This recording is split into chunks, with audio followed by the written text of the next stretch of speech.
Hi 1950 రెసిపీస్కి స్వాగతం. నేను మీ అమ్మమ్మని. నేను చేయబోయే రెసిపీ స్వీట్ ఊతప్పం. ఆ ఊతప్పాన్ని ఫస్ట్ నుంచి లాస్ట్ దాకా చూసి నేను చెప్పే టిప్స్ని ఫాలో అవ్వండి.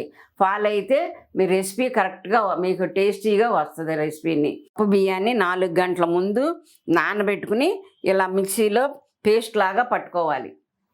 ఆ పెట్టుకున్న దాన్ని పక్కన పెట్టుకుని దానికి ఆ కప్పు బియ్యానికి 3/4 కప్పు బెల్లం వేసుకుని ఒక 1/2 కప్పు వాటర్ పోసుకుని ఇలా గ్యాస్ వెలిగించుకుని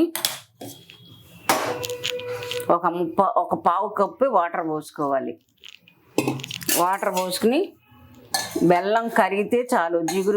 జిగురు పాకం అవి ఏమి రాను, అసలు ఒట్టి బెల్లం కరిగితే చాలు.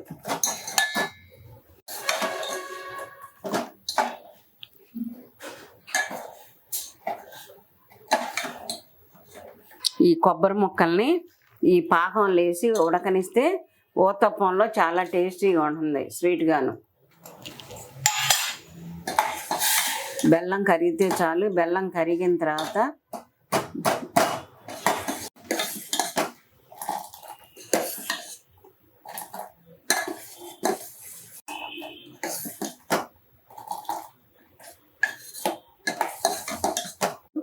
ఈ పిండిలో వంట సోడా వేసుకోవాలి.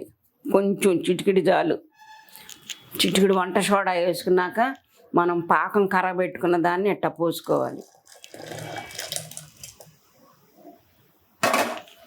ఇలా పోసుకుని బాగా దోసల పిండిలాగా కలుపుకోవాలి.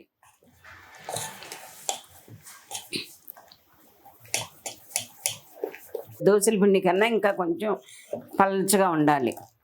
దీన్ని ఇప్పుడు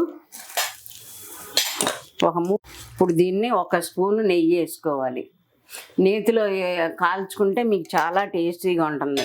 కాగిందో లేదో చూసుకుందాం. ఇప్పుడు దీన్ని ఇలా ఆ నెయ్యి కాగాక ఆయిల్లో ఇలా పోసుకోవాలి. అలా పోసుకుని కొంచెం గసగసాలు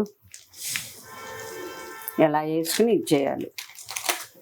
మీకు ఇష్టమైతే యాలకుల పొడి వేసుకోండి, లేకపోతే అవాయిడ్ చేసేసుకోండి. దీని మీద ఇప్పుడు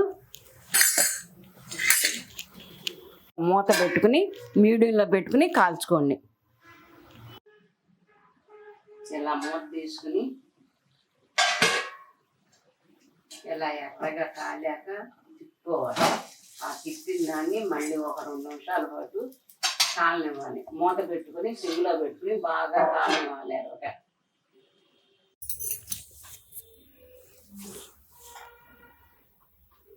నేను ఇప్పటికి 200 సబ్స్క్రైబులతో ఉన్నాను. నేను చేసిన రెసిపీని మీరందరూ చూసి సబ్స్క్రైబ్ చేయని వాళ్ళందరూ సబ్స్క్రైబ్ చేయండి. ఇది ఎలా ఉందో తిని చూసి టేస్ట్ ఎలా ఉందో నేను చెప్తాను.